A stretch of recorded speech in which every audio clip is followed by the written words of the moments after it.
Hi, this is Bhaskar from Daana. I have a little story for you. It's a story of a young monk, a Zen monk.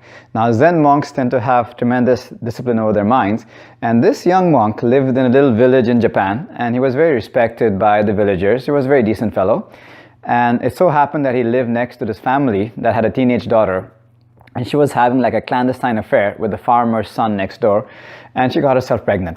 So she comes to the parents, and to protect the identity of her boyfriend, because she didn't want to put him in danger, she said, the monk got me pregnant. So now the parents became really furious. So they storm to the monk's house, they hammer at his door, and they shake their finger at his face and hurl all kinds of abuse. You, a monk, how could you get our daughter pregnant? And the monk replies back, is that so? You a monk of all people, how could you do such a thing? Is that so? Because you've done that, when the child is born, you're going to have to look after baby all by yourself. Oh, is that so? So come the fateful day when the baby is born, indeed the parents left the baby by the monk's doorstep, and the monk cared for this child like it was his own, with so much love and compassion, feeding, clothing, bathing day after day, and by now his reputation was completely tarnished in society. And as the days went on, a couple of years later, the daughter, now older, a little bit more courageous, she came to her parents and said, well, actually, the real father is this farmer's son, and I would like to marry him, and so on. So the parents then come sheepishly back to the Zen monk's house and say, it so happens that you are not the father of the child. And the monk replies, is that so? The real father is the farmer's son. Oh, is that so? So we'd like to take a child back and look after the child ourselves now. Is that so? So the Zen monk then gives back the baby, the parents walk away with the baby, and the monk goes back to doing what he does, being a monk. So that's the is that so story. And now very recently I was actually going for a walk with a friend of mine, and he was reflecting on how life is all about duality. He said it's the yin and yang, the polarity, the good and the bad. And just to pause there a moment and maybe look at what this yin and yang might be pointing to.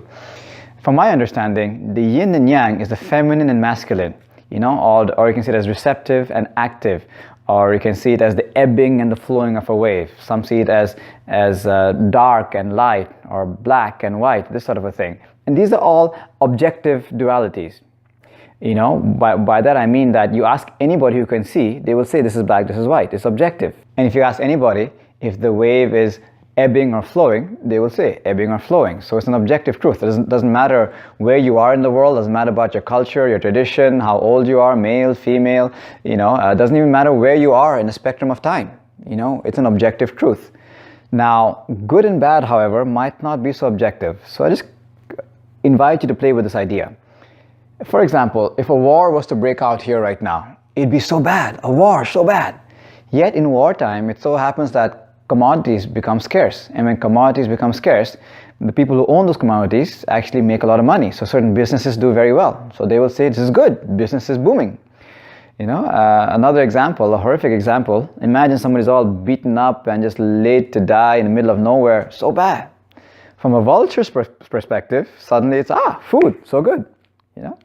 It also can play with time sometimes. I come from India, and as most of you know, when the British occupied India, the Indians were oppressed, and this is from an Indian's perspective like mine, it's a bad thing. Yet it's because of that I now am able to communicate with you in English, and I was brought up in an English education system, and the British left behind these very intricate infrastructure systems, highways and waterways and so on, that we're still benefiting from, largely because of their presence there. So is it good? Is it bad? Is that so? So I invite you to play with the possibility, beyond these labels of good and bad, there might be a place called Is That So? And we just take it in that spirit of Is That So? And do what needs to be done. So let's meet each other there. Much love.